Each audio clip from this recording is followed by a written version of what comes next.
Welcome to this episode of Q&A with Liturgy Man. I'm Taylor Burton-Edwards, Liturgy Man with Discipleship Ministries of the United Methodist Church.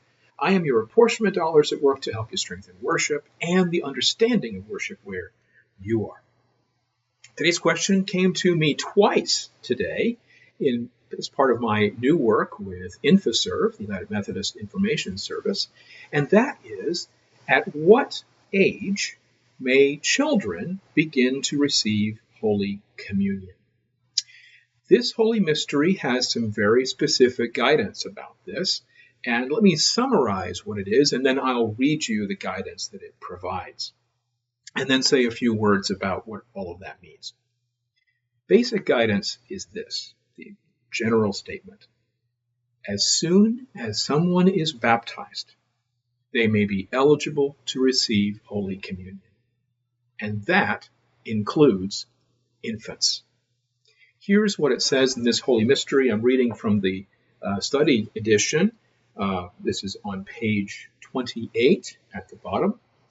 The grace given through Holy Communion is offered to the entire church, including those who are unable to respond for themselves.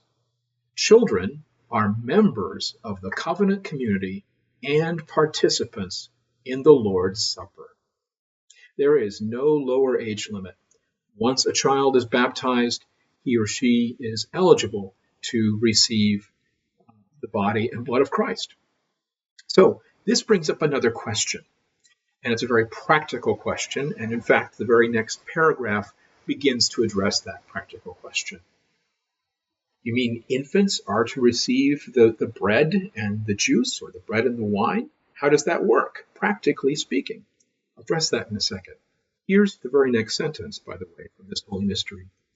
Young children and people with handicapping or incapacitating conditions may need special consideration as the elements are served. Pastors and congregations should develop plans for providing assistance that maintains the dignity and affirms the worth of all those receiving. So, what does that imply? Well, it recognizes that not just infants, but a number of people may have difficulty dealing with the elements, either through swallowing them or handling them or whatever. And the call here is that whatever is going on, whatever the age of the person is, whatever their ability to receive may be, it's important for us to make sure that as those who are serving the elements, we make appropriate provisions for them to receive them in whatever way they can. There's a wonderful Christian doctrine commonly in practice across the whole church, East and West, for many centuries, referred to as the doctrine of concomitance. What this means is that the full benefits of the sacrament are available in either element, if one cannot receive one or the other, or in neither of them, as long as there is some intent to offer and to receive for those who cannot swallow either one. So what does that mean in this context? A very practical way of handling this with infants or persons who cannot easily swallow the elements or manage them in some way is to take the bread, dip it in the cup, and simply touch it to their lips.